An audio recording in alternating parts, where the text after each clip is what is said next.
Welcome to the Peaceful Parenting Podcast. I'm your host, Sarah Rosensweet, mom of 3 young people, peaceful parenting coach, and your cheerleader and guide on all things parenting. Each week, we'll cover the tools, strategies, and support you need to end the yelling and power struggles and encourage your kids to listen and cooperate so that you can enjoy your family time. I'm happy to say we have a great relationship with our 3 kids. The teen years have been easy and joyful, not because we're special unicorns, but because my kids were raised with peaceful parenting. I've also helped so many parents just like you stop struggling and enjoy their kids again. I'm excited to be here with you today and bring you the insight and information you need to make your parenting journey a little more peaceful. Let's dive into this week's conversation. Hey everyone, welcome back to another episode of the Peaceful Parenting Podcast. Today's episode is a coaching episode. My guest is Joanna, mom of a 7-year-old and a 2-year-old. Joanna's 7-year-old is an intense child, and she wanted to know how to handle her big feelings and find more connection with her. She also had some specific challenges around bedtime, namely that her partner works shift work and is not home at bedtime. She still breastfeeds her 2-year-old to sleep, so is unavailable to her 7-year-old for a bit, and then has trouble getting her 7-year-old to bed without a fight. Joanna also shared how low she was on resources, and we had a great discussion about how that impacts her parenting and what she might do about it. Also, meltdowns. We talked about those too and how to respond. I know Joanna's not alone. One note, after we did the follow-up call, I realized I forgot to ask her about a few things, so she kindly recorded a couple of PSs that I'll include. If you're curious like I am, you'll be glad she gave us the latest updates. If you would like to come on the podcast and be coached by me, I am looking for a few parents who are interested. You can email me, sarah@sarahrosensweet.com. As always, please give us a 5-star rating and a review on your favorite podcast app. And if you know another parent or caregiver that this would be helpful for, please screenshot it and send it to them. The best way to reach more families with peaceful parenting is through word of mouth. So we really appreciate any shares that you might be able to give us. We've added sponsors to our podcast so we can keep making this podcast and our other free content to support families on their peaceful parenting journey. If you would like to listen to the podcast ad-free, or even if you'd just like to support our work and know you're helping us educate and support the word about peaceful parenting, you can become a supporter on Substack. For the cost of a fancy coffee, you can get the podcast ad-free as well as access to a monthly Ask Me Anything session where I answer your questions and support you. I know there are folks I support on Substack because I believe in the work they're doing and I want to be part of making their work possible and more accessible. I really hope you'll choose to support us. Go to sarahrosensweet.substack.com or just search up my name and Substack and you'll find it. This podcast is brought to you by the Peaceful Parenting Membership. For a low monthly subscription cost, you get direct access to me twice a week in group coaching drop-in office hours. You also get a library of peaceful parenting lessons, a private community of parents who get it and are on this journey with you, guest expert sessions and monthly trainings on a theme. Plus, you get access to the past 6 years of materials and resources inside the Peaceful Parenting Membership Library. But why take my word for it? Here's what one of our members had to say. Apologies for the long list of wins. I'm just so happy.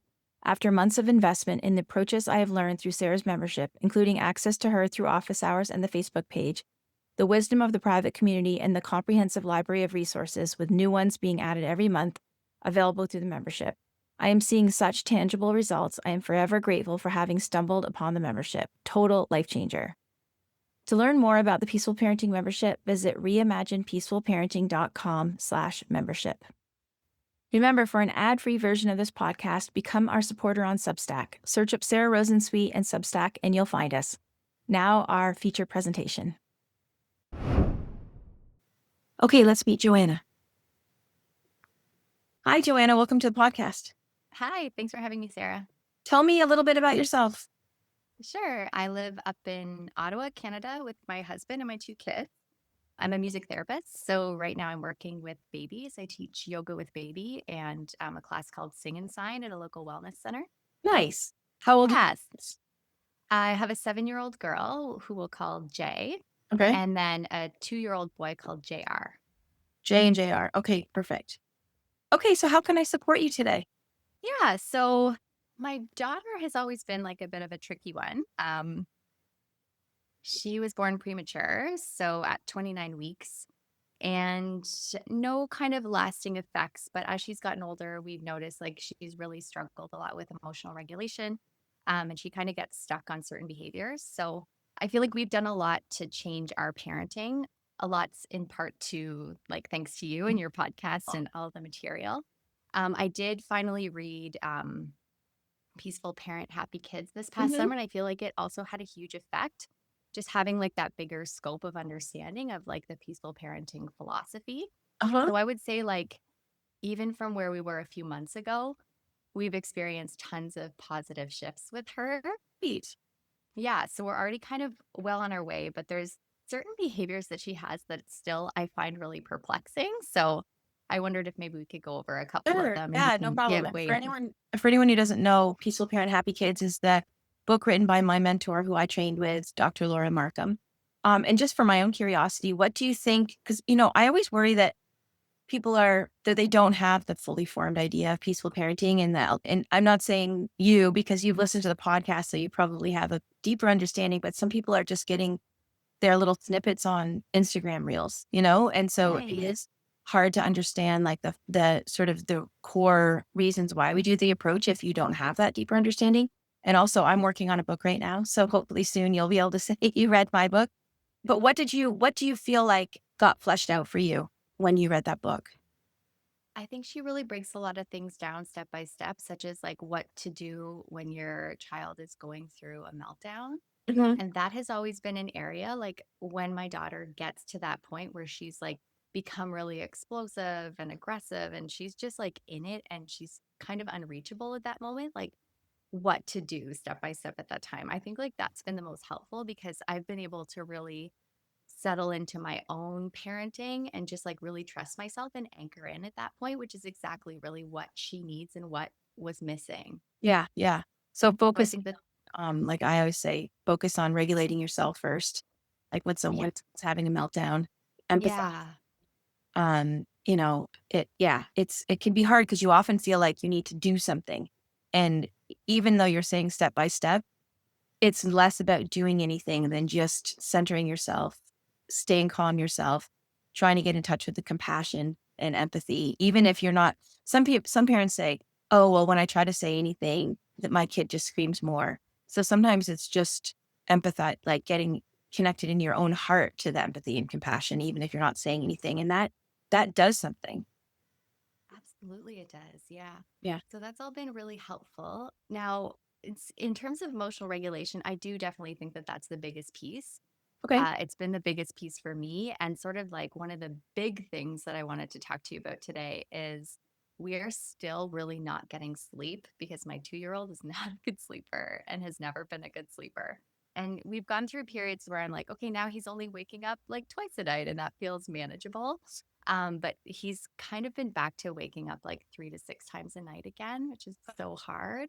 And then my husband's very supportive. However, he works afternoons. So he's gone from about 3 p.m. to 1 a.m. So he needs to be able to sleep until about 8, which means I'm up with my son between 6 and 7. My daughter gets up for school around 7:30, so that's like a tricky time of day because she's really quite grumpy in the morning. He's not. The toddler's really like kind of a totally different temperament, but like I'm tired after struggling with like night wakings all night, and then I'm with the kids from the time that she gets home from school, and then doing both bedtimes myself. Mhm. So there's a lot of time where like I am solo parenting and I'm definitely like the preferred parent. And both my kids really want me and need me at bedtime. So he is still nursing, like I'm nursing to sleep and then nursing during the night. And I know that that's probably contributing a lot to all the night wakings. So I guess my question is like, I'm at the point where I am ready to night wean. I probably should have done it already, but Don't say should have. Like if you're not ready to make that change, like in your heart, it's really torturous to try to like not. So say you decide you want to night wean, but you weren't really ready to do it. It would be so painful for you to deny your son nursing in the night if you didn't feel in yeah, your heart like, no, this is the right thing to do. I'm totally ready. I think he's ready. So I think waiting until you're really like, actually, yes, I'm done with this is the smart. yeah. So don't beat yourself up for not having done it already. But you're right. It probably does contribute to him waking up in the night. Yeah, and I do feel like I am ready. I'm not quite sure how to make that shift. So what generally happens is like we have some like virtual babysitting going on with my mom. Where like when I nurse my son to sleep, which generally takes like between maybe 30 and 45 minutes, she'll like sit with her and do a workbook. So they'll have like a video chat. Right. And then after, yeah, it's great. So then after, I'm with her to get her ready for bed. And that oftentimes looks like a lot of like dragging heels on like, oh, I want another snack and I want to like brush my teeth and whatever. Don't want to brush my teeth. So then that ends up taking usually about an hour, but we both sort of have like this expiration at about 9 p.m. We're like, she just gets so dysregulated because she's so tired. So if Mhm. I don't have her in bed at that point and like already kind of with the lights out, there's often just like a meltdown and some like she'll start calling me names and start like, Mhm. throwing stuffed animals at me and whatnot. And then I'm just really tired by that point too. So Yeah. we can kind of joke around about it now. Like 9 o'clock is the time where we're like where we both expire. So I'm trying to figure out like how can I night wean because I know that that is supposed to start with like him being able to fall asleep by himself at the beginning of the night. So slowly phasing that out and laying with him. I know it's going to probably take a lot longer in the beginning. So I'm just a little worried that like maybe if it takes like an hour and a half, then all of a sudden she's kind of like left hanging and it's getting later and her bedtime's being pushed back. Are there any nights that your partner is home at bedtime? There's 2 nights that he is. Yeah. Yeah. Well, I mean, I guess I would start with those nights. Yeah, yeah. Start with those nights, and when was your son's birthday? Like how to is He he? just turned 2, like, 2 weeks ago. Okay. So, I mean, I think I would start with trying to just practice, nursing him and maybe nursing him somewhere else and then bringing him back, and then putting him in. Are you co-sleeping? We're co-sleep Yeah. well, I put him like, I generally nurse him to sleep. He has a floor bed in his room, Mhm. and then I go to bed in my own room, and then at his first wake, then I go back in and I just stay there for the rest of the night from that point. Right, right. So I guess I would try just like nursing him and trying to like pat his back and sing to him and, tell him that he can have, I mean, what we did was you could have milk in the morning, you could have it when it's light. I remember my oldest son, it took him a couple of days.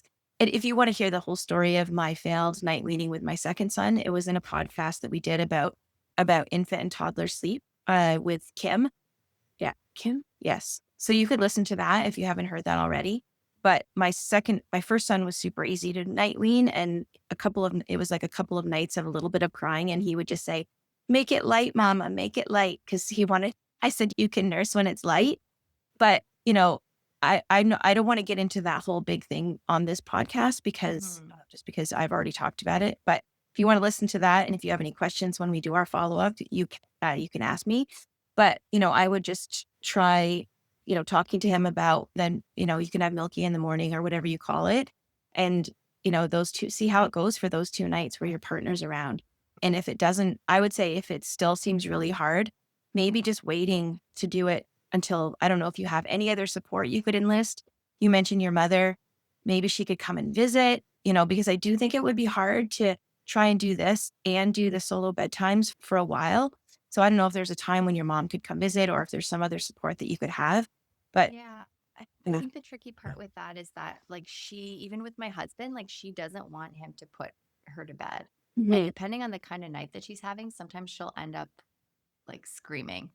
And their bedrooms are right beside each other. So we've had Yeah. it before where like she'll start having a meltdown and like wake him up and then he's not able to fall asleep either. Well, And then there's also that your husband could be with your son.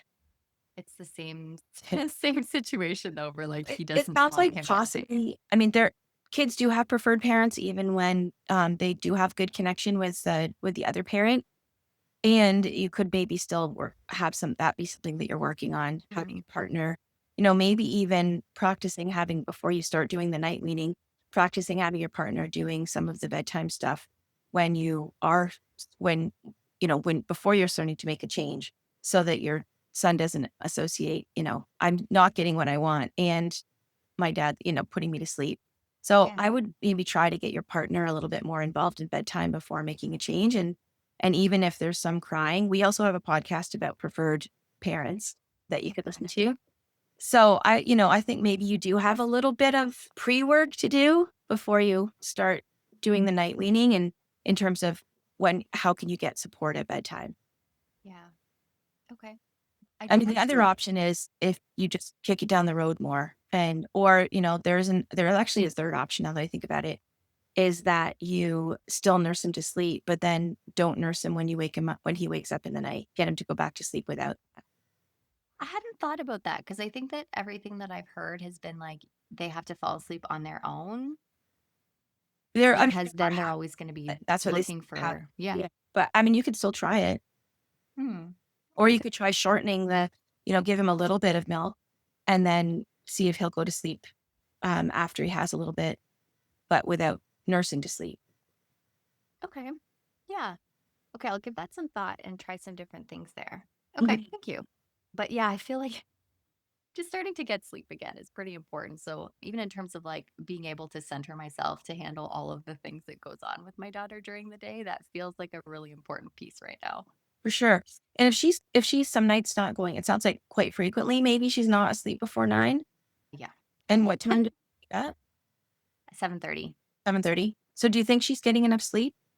Probably not. She's really lethargic in the morning, Mhm. but I can't really seem to figure out how to be able to get her to sleep. Like I did talk to her about it and she was like, "Well, maybe when I turn 8, like I can start putting myself to bed." And I was like, "Okay, well what would that look like?" And she kind of went through like, "Okay, I'll brush my teeth on the phone with grandma and then I'll just like read in bed." And but this is like in a moment where she's feeling very regulated, right? Right, So, right.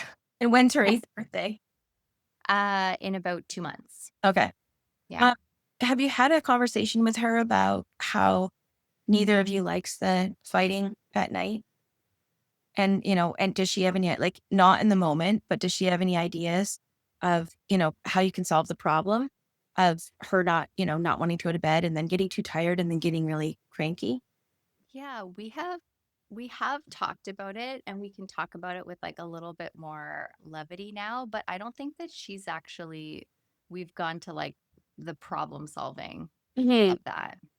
I mean, that might be a helpful conversation to have with her and just say, I've been thinking about what often happens at night, and I totally get it that you don't want to go to bed. Like, when I was a kid, I never wanted to go to bed and I would have stayed up all night if I could. And I'm sure you're the same because it's just, when you're young, going to bed is like, you know, not any fun at all. And you can even make a joke like, when you're old like me, like you can't wait to go to bed. But of course, when you're young, you don't want to go to sleep. And I totally get that. So like lots of empathy and acknowledging like her perspective and then it could say, and at the same time, why do you think it's important to sleep? So I guess you could have that conversation with her too about like, what happens when we're sleeping that are, you could talk about how your cells like fix themselves and also we grow when we're sleeping. Like we get the growth hormone gets secreted and that's that if we don't get enough sleep, we're not going to grow and we're not going to feel happy the next day. So you can like talk to her about the importance of sleep. And then you could say like, so, I know you don't want to go to sleep and I know how important it is. And now you do too and I hate fighting with you at bedtime. Do you have any ideas for how we can solve this problem? Because I really want us both to go to bed feeling happy and connected. Yeah. Yeah, that's a great suggestion. Thank you. I think the biggest barrier to her getting to bed on time is she is finally feeling like a bit more calm and relaxed at night. Like she comes home after school with a lot. She's holding a lot from school. They have like a point system for good behavior at school, Uh-huh. and you should see how she racks up the point. Mhm. She has great behavior at school. The teachers like would never believe what goes on at home, of Yeah. course. So then she comes home and it's like a lot of unloading. So I feel like by that time of night, she's like ready to pursue her hobbies. Like she's like, oh, I just want to do this one more little, she's drawing something. And it's always like, I just need to finish this. Because once she gets started on something, she can't Mhm. seem to break her focus on it. We're Mhm. very much suspecting ADHD. That's going to be probably in the next year we Well, pursue a ADHD diagnosis. But typically do have a lot of trouble falling asleep. That's a mhm. with ADHD. What about, so 2 out of 3 of my kids had a lot of trouble falling asleep, and they're both my ADHD kids. And what really helped them was something to listen to at night, Yeah, she does listen to podcasts falling asleep. does listen to stuff. Yeah, she's But always listened to like a story falling asleep. I think part of it too is we don't get a lot of one-on-one time throughout the day Mhm. because my son's around in the morning. and it's usually just the three of us until my husband wakes up, which is shortly before she goes to school. And then it's again the three of us from after school till bedtime most days, except for the 2 days a week that he's off. I mean, that's something to explore too. Like, are there, I don't know if you live in a neighborhood that has some like tweens that could come over and play with your son for an Mm. hour, just someone really fun that he would like to play with. And then you and your daughter could have some time together. Because what I was going to say when you said that she comes home with what we call the full backpack in peaceful parenting, which is she's been carrying on, for anyone who's listening who doesn't know what that is, it's a concept that my mentor, Dr. Laura, came up with, where you're holding on to all of the stresses, big feelings, tensions from the day. And then when you come home, it's too much to keep holding on to it. And so that's what you were just referring to, is just that she's got a lot to unpack after the day at school. And so I'm wondering, so when you mentioned that, I was going to say, like, what could you do to try to proactively get some of that emptied out? Couple of ideas. Do you do any roughhousing with her? We actually just started doing that, and I couldn't believe how much she was into it. Yeah, I was super surprised, but I also think that it's taken just a lot of like repair with our relationship to get to the point that I've even been able to try some of this stuff. Like, because at first, like when I first started hearing about some of these like peaceful, I don't know if you call them techniques, but like being playful and roughhousing and things like that, she was so not open to anything at all because she was just so serious and so edgy and like, get Mhm. away from me, like so irritable.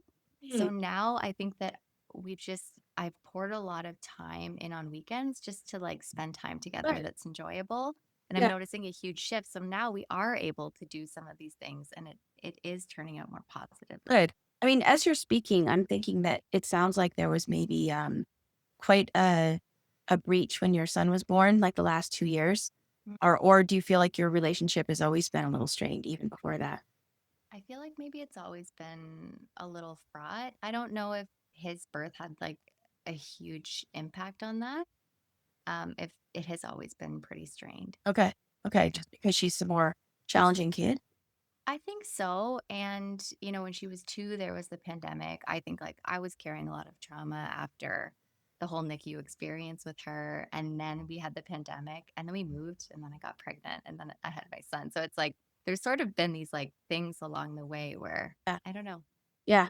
Okay, well, I mean, that's good that you brought that up, because I think that, maybe that's going to be the pre-work, that even before bedtime starts to feel better, is really working on, if you can get some support in, because it is really hard to have one-on-one time with a 2-year-old who probably doesn't want to leave you alone. But even if continue with your sort of bulking up on the weekends with that time with her, and do some like rough housing and special time with her. Do you guys do special time?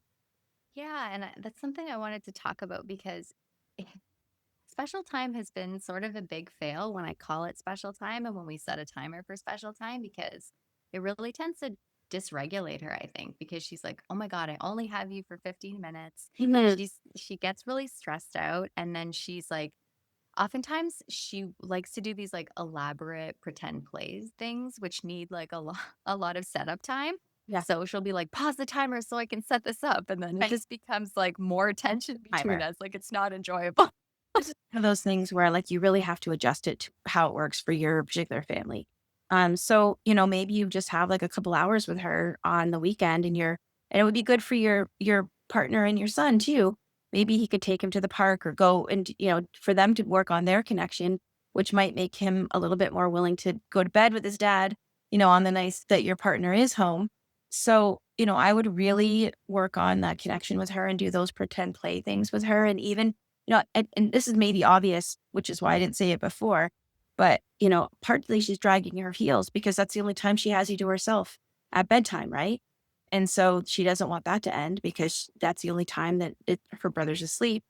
She has you all to herself. So if you can increase the time where she has you all to herself, she might be more willing to go to bed. The, oth- Yeah. the other Yeah. thing I was going to say is, do you have anything that you do together at bedtime that would be like, it sounds like she's dragging her heels to actually get in bed.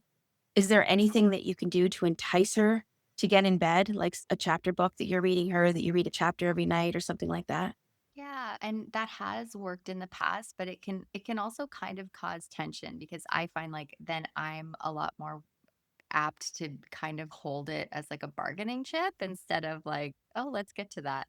But Right. lately we've been playing cards and she's really motivated to like play a game of cards when we're in bed. So that seems to be working right now, but it's always kind of like it changes all the time. Right, right. Well, just keeping thinking of something that you can use to make getting in bed seem more attractive. Maybe, I mean, my kids used to love hearing stories about me when I was little or about them when they were little. So it could even just be like a talk time.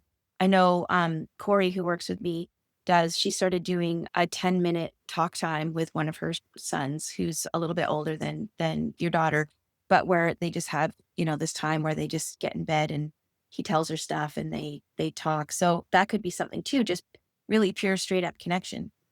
Yeah. Okay. I like that. Maybe I can just ask you a couple more things about some of the things I she's kind of a person that really wants constant connection too. Like it does feel like I could spend like all day with her and then once it's over, she would still be like, "Well, why are we not still?" like it we've always kind of my husband and I will joke that she's got like a leaky cup because it's like just fill Like, up their cup, but it doesn't seem to matter. He used to play with her for like 2 to 3 hours when she was younger. And then at the end, she would just like not be satisfied. Like it didn't seem like anything was going to like fill her cup. and that, you know what, there are kids like that. I remember I had this client once whose son actually said to her, Mama, all the hours in the world are not enough time with you. Hmm. There are some kids that are really just like that. And, I'm not sure how you respond when she says, like, but we hardly even got to play after you played for 3 hours. I mean, that playful, like, "Oh my gosh, like, what if we could just play all day?" Either like playful response of like, "We could play for 27 hours," and we would still have so much fun together, or just pure empathy, like, "Oh, Yeah. no, it's just feels like it's never enough time, is it?" And it almost seems like sometimes when I am empathetic, it almost like fuels her anger. I don't Mhm. know if you've ever heard that before from anybody else, but eh, I don't know. Like we had a situation with like she was looking for a specific bear last weekend, a teddy bear that she's missing because she wanted to bring it to a teddy bear picnic. And so we were sort of like, we had to get out the door to go to this party. She couldn't find this bear. And I was like, offering a lot of empathy. And just like the more that I was like, I know like you're so frustrated. You're so disappointed that you can't find your bear. It was like the more that she was like, yeah, and you took it, you hid it, you put it somewhere. Like it just the more empathy I gave, it seemed like the more that she was using it as almost like fuel to be upset. Does that make sense? Yeah, no, that's pretty common, and the thing is, you have to remember that blame is trying to offload difficult feelings. Like, "I don't wanna feel this way, so I'm gonna blame you," and then, it's anger. Have you ever seen the image of the anger iceberg? Yes. Yeah, so the anger iceberg is like the anger is the only thing you see coming out of the water, but underneath the iceberg are all of the more tender feelings, right? And anger is actually a secondary emotion. So you don't start out by feeling angry. You feel like for her, she maybe was feeling frustrated and disappointed that she couldn't find her bear. And those are the first feelings. But those more tender feelings are harder to feel. And so anger is often protective. And the tender feelings also set off that overwhelm in of our emotions register as a threat to the nervous system, which sets off that fight, flight, or freeze. So there's all those things going on, right? Like the blame of like trying to offload the feelings, the anger of feeling like it's easier to go on the offensive than to feel those tender feelings. And then the nervous system getting set off by that overwhelm that registers as a threat, right? It sets off the fight, flight, or freeze. And they're kind of all the different ways of saying the same thing. And yes, empathy often will help a child that they get more in touch with those feelings. And I'm not saying that you don't want to empathize, but just recognize that the feelings are happening, and when you empathize, they you're welcoming the feelings, which sometimes can have that fight, flight, or freeze effect. And would you recommend that I continue to really lean into empathy more and just stay with all of that emotion until it passes?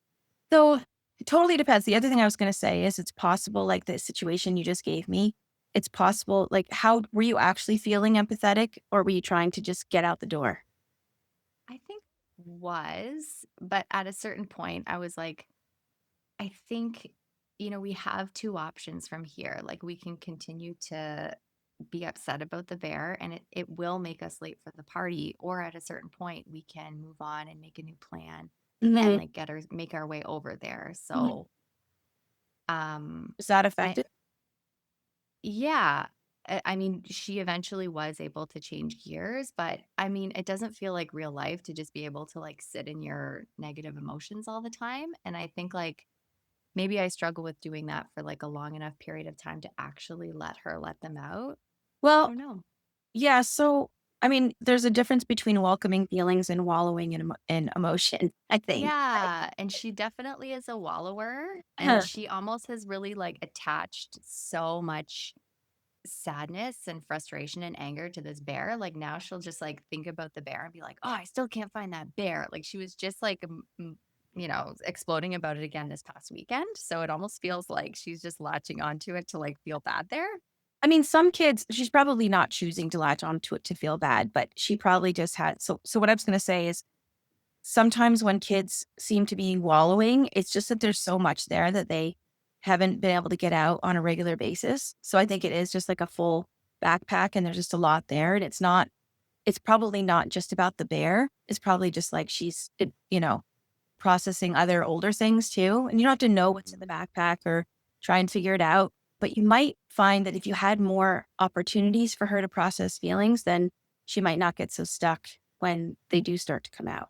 That's one thing that I would think of, like, and more laughter should help with that, like more laughter and roughhousing to help her sort of process stuff. And also sometimes, so the bear thing reminds me of some kids will just feel bad, like feel bad sometimes from like a full backpack, or maybe they don't even know what it is. They can't connect, or maybe they're just tired and low resourced. And their brain is kind of like, why do I feel bad? Why do I feel bad? And she's like, ah, the bear. She remember like the bear. Like I've had clients tell me, my kid will say, like, I miss grandpa, who they never met, who died like before they were born. Kind of like casting around for like, why could I be feeling this way right now? Oh, I know. It's because I can't find that bear. Or maybe the bear is so important to her that it really is that she thinks about it and it just makes her feel bad.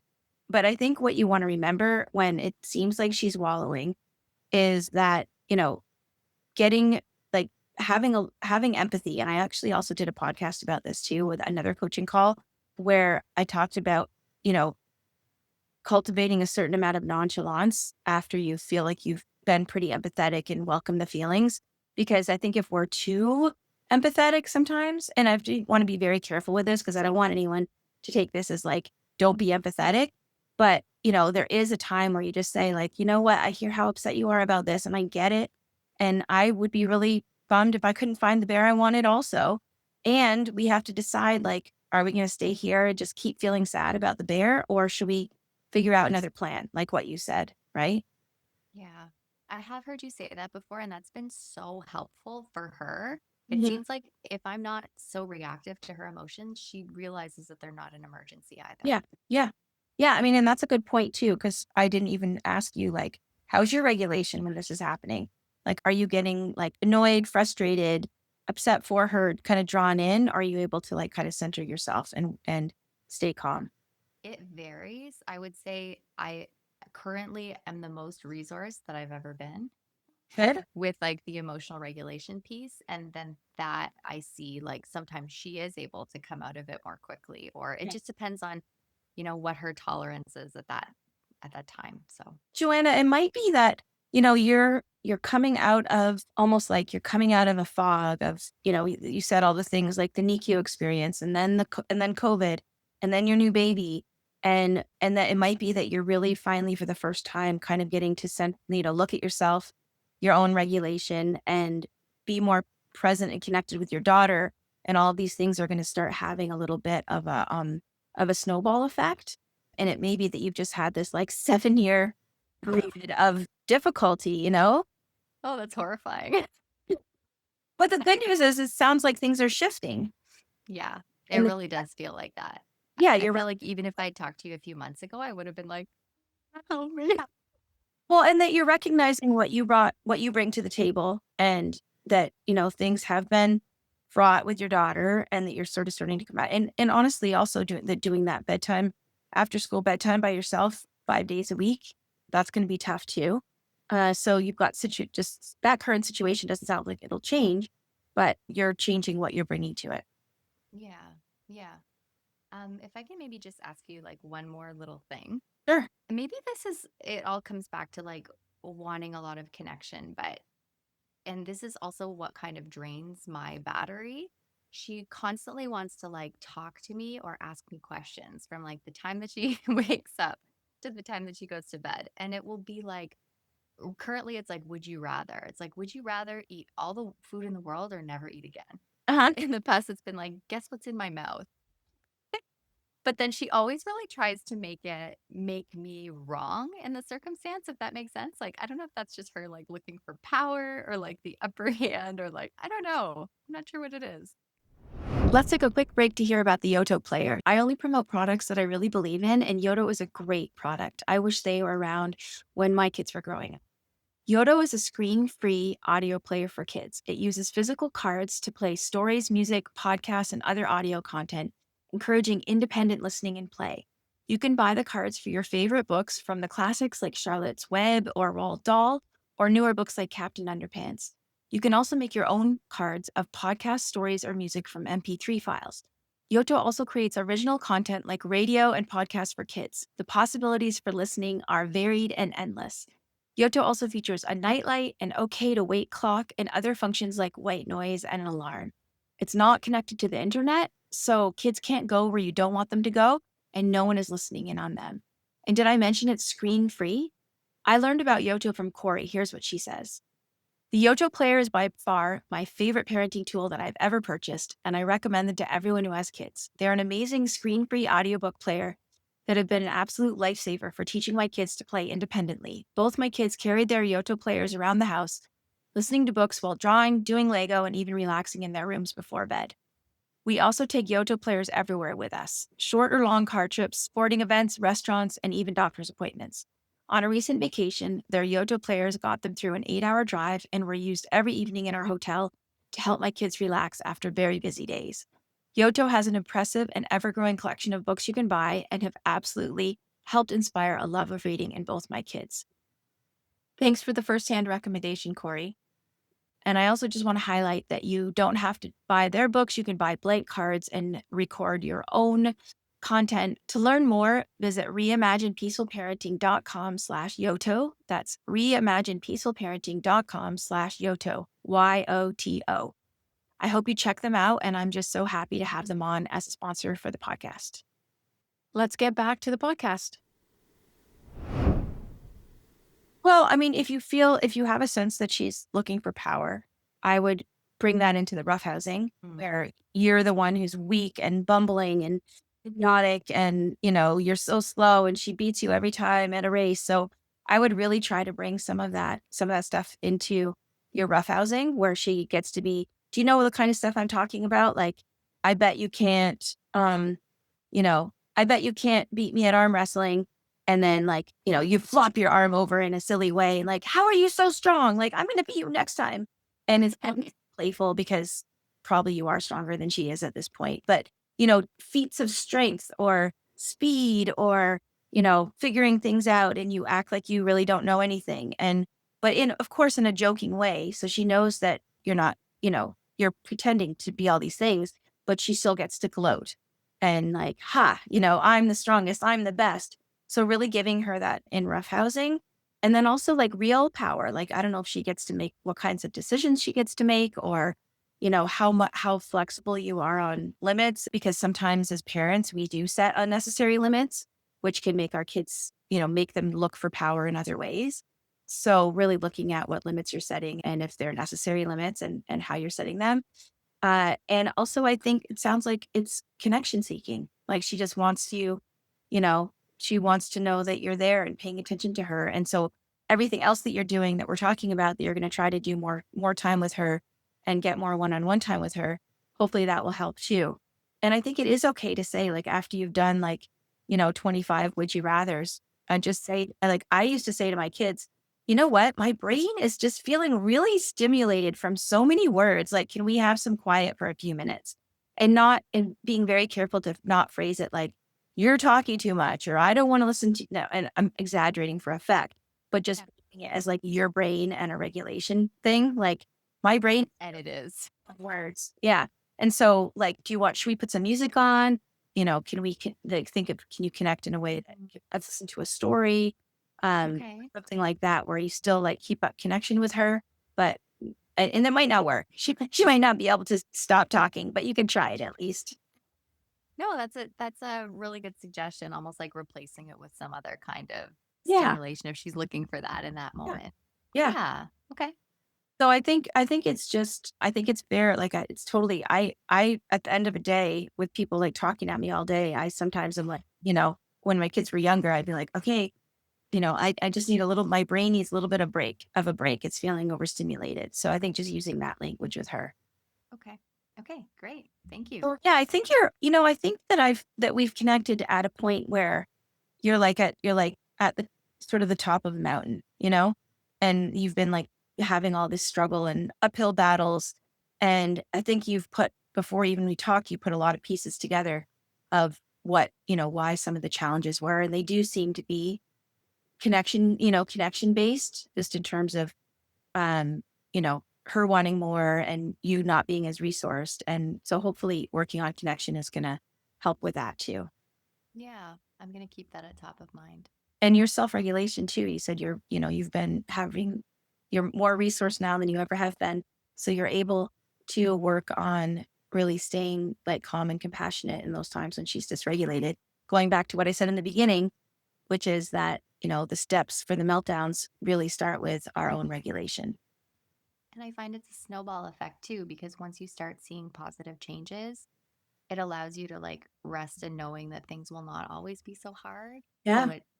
it gives you motivation to keep going, I think. Totally. And, complex kids, which it sounds like your daughter is one of those more complex kids, brain maturity makes such a huge difference. Like every month and every year as she's starting to get older. And, you mentioned ADHD that you suspect that she might be ADHD. ADHD kids are often around 3 years behind, in terms of what you might expect for them in terms of like their brain development and not across the board, but in terms of like their regulation, in terms of what they can do for themselves. And obviously every kid is different, but it really helps to think about your ADHD kids as sort of developmentally younger than they are. Mm, that's My important. girlfriend her son and my daughter are the same age, so they're both just starting college or university this year. And, she lives in California, and I was talking to her, and her son has ADHD, and she was talking about how much support he's still needing in first year college and how she was feeling a little bit like, "Oh, I feel like I shouldn't be supporting him this much when he's 18." And she said, "Actually, I always remind myself of what you told me a long time ago to think of him as 3 years younger than he is in some ways," and that's made her feel a little bit better about the scaffolding that she's having to give him. Yeah, I've never heard that before. That's good. She's also going to be starting to work with an OT in a couple of weeks. So we'll see if that has any effect as well. Cool. Cool. All right. Well, I look forward to catching up with you in around maybe 3 weeks or a month and seeing how things went. And good luck. And I hope this was helpful and give you some things to work on. Okay, thank you so much. Hi, Joanna. Welcome back to the podcast. Hi, Sarah. So, I think it's been about 4 weeks since we talked the first time. How have things been? Yeah, things I think have been going a little better. Like every day is a little bit different. We definitely have like a lot of ups and downs still, but I think overall we're just on a better trajectory now. It's actually, I was wondering if like the behavior has actually been better or if it's more just like my frame of mind. That is the classic question because it's so funny. I'm laughing because so much at the time when I'm coaching parents after a couple of sessions, they'll say, "This isn't even about my kids. This is all about me." Right? Yeah, it really, really is. And just continues to be about like my own, not just frame of mind, but like my own self regulation. That's always the Hmm. biggest thing. Yeah. I think the biggest challenge is like ever since like about 6 months ago, I just have had really bad PMS. So I find like the week before, Hmm. I just feel so irritated by everything. So I Yeah, feel like that's a really just so much more of a challenging time because then things that normally don't bother me are bothering me a lot more. And then it's right. harder to keep that connection strong. Totally. Yeah, and you also, as we mentioned last time, have come off of a whole bunch of different events of, we talked your daughter's premature birth and then COVID and then the new baby and the new baby, you're not sleeping that much and um, all of those things would make it also have your resources be low. Like not only the PMS, but like anything that puts a tax on us on our resources is going to Yeah. make us more irritable. Totally. But I'm really trying to lean into having a lot more compassion for myself because I know that when I do that, I can have a lot more compassion for her and Mhm. whatever's going on that she's bringing to the table too. So that's I think probably the biggest thing, but I think that our relationship is just starting to have a lot more resilience. Like when things Good. do start to go sideways, either she or I were able to kind of get back on track a lot more quickly than before and it doesn't become as like entrenched. That's awesome. And we Mhm. talked last time about trying to get some more time with her so that the only time that she has with you isn't just at bedtime when you're trying to get her to go to bed. Have you been able to do that? And do you think that's been helping? Yeah, it depends. Like we had a really busy weekend this past weekend, so not as much. And then I find that sometimes like a barrier to that is like by the time the weekend finally comes, I'm so depleted and really just like needing time for myself as much as I'm like, okay, I need to spend one-on-one time with her. I'm like, I don't want to. I just Yeah. want to like be by myself for a little while. Oh, So I it's hear always that. that like yeah, it's always that balancing act and then, like, feeling guilty of, like, "Okay, no, I know I should want to hang out with her, and I kinda just don't really." Like Hmm. No, you're totally not alone. And it's funny that you mentioned self-compassion and then you said, I feel guilty because I don't want to hang out with her. But the theme so far in this 5 minutes is that what you're bringing to the relationship has been improving. Like you said, your mindset has shifted and that's helping things with her. So even if you're not getting time independently with her and hopefully you can work towards that after you fill your own cup, but you're still helping things with her by getting time to yourself. true, because then Yeah. I'm coming back just a much better, Yeah. happier Yes. parent and person. Totally. Oh, And thank you, that's helpful. yeah, and I think you've touched in just in these few minutes, you've touched on two big things that I always say, if you can't really take these two things to heart, it'll be really hard to be a quote successful, peaceful parent. And one is what you said, the mindset shift, of how you see her behavior, which, that children are doing the best they can. They're not giving us a hard time, they're having a hard time. And the other one is self compassion. So making strides in both of those areas will really help you be that parent that you want to be. Yeah, and even though we're maybe not getting huge chunks of time individually, I am really trying to make the most of, like, those little moments of Good. connection. So Yeah. even, like, what we've started doing is because my husband's on night shift, he is waking up with her in the morning 'cause she just has a really hard time in the morning. So now he's sort of with her, getting her ready in the morning, and then I'm like, we used to all walk to the bus together because my son likes to go too, but now my husband's hanging back with my son. So now I'm just walking her to the bus, and even though it's 5 minutes, it's like we're holding hands, she's able to tell me, Yeah. That's talk about still whatever that she that wants. totally counts. Mhm. That also takes care of something we talked about last time too, which is your husband and your son having more time together. So that, the nights that when your husband is home, maybe he can put your son to bed and start trying to shift that dynamic. So that's Yeah. amazing that you're doing it. I Yeah. think that's a great shift, walking to her to the bus by yourself. And I think it actually makes a huge difference. Before it was like she would just kind of get on the bus and not really look back. And now she's like giving me a hug and a kiss and waving Hmm. from the window. So, like, I can see that it's having a positive effect right away. You could even leave 5 minutes earlier than you have to and have turn that 5 minutes into 10 minutes. And I that, would love to do that. It's always just like, it's really hard to get to the bus on time as it is. We will work toward that though. I hear that. Well, if you did try to leave 5 minutes earlier, then it might Mm. be more relaxed, even if you didn't even have any extra time, but you were just like, Yeah. change your whole morning back 5 minutes and try to get out 5 minutes early. Yeah. Yeah. True. So I think that we had talked a lot about roughhousing last time Hmm. too. Hmm. And I do find that that's really it works well for her, but I run into this really specific problem where when, like, we start roughhousing, and then she's enjoying it, but then my son wants to get in the Mm. mix. And Mhm. then right away she's like, "No, like get in here." So then she'll start kind of like pushing him or like throwing kicks or something. So and then he gets upset because he's like, "Mom, mom." So then I end up sort of like pinned underneath both of them. They're Right. mad at each other, hitting each other. Oh, no. Both want me. Well, maybe don't do it then if that's how it ends up, but I do have a couple of shifts that might help before you give up on it when you're alone with them. One is, do you ever try to do those 2 against you? Like, start it out right from the get-go of, you 2 No. against mommy. See if you can, it's funny you just said you end up pinned down because that's what I often say, like, see if you can stop mommy from getting up or see if you can catch me or, trying to align the 2 of them against you, that might help. Yeah. I love that idea. I've never thought about that. I think Yeah. he would love that. Yeah, so, okay, you 2 are a team, and you have to try to stop me from jumping on the bed or, you have to stop me from getting to the bed or, something like that. Okay, I'm gonna try that. I think that they'll love it. Yeah. Uh, Another idea is, what I call mental roughhousing, where you're not doing, like, physical stuff, but you're being silly and, like, I think I mentioned her last time to you, but, Playful Heart Parenting, Mia Wazinski, she has a lot of great ideas on her Instagram. We'll link to that in the show notes of, like, different, like, word things that you can do. When I say mental roughhousing, it's, like, getting everyone laughing without being physical, mm, which, the goal of roughhousing is to get everyone laughing, and sometimes being physical might not work, but you can like, I'll give you an idea. This isn't from Mia, but this is something that I used to do with my kids.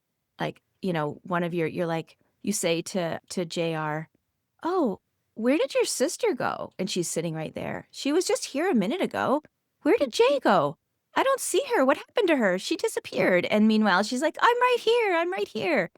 Something like that. That's more of a mental roughhousing. My kids and gotcha. I used to play this game that actually my brother-in-law invented called Slam, where, like, you both say a word at the same time. So, like, I'm just looking around my, like, curtain and, lemonade. And then it's like you both say it out. Both say your word at the same time. And that actually wasn't a very funny one. Kids come up with much funnier ones than I do. But it's like, is that like a lemonade that is made out of curtains, or is it it's such a dumb example now that I think of it, or is it like a curtain that hides the lemonade? And so you just try and, like, you think of silly things that the two words slammed together mean. Okay, great. That's on my next book.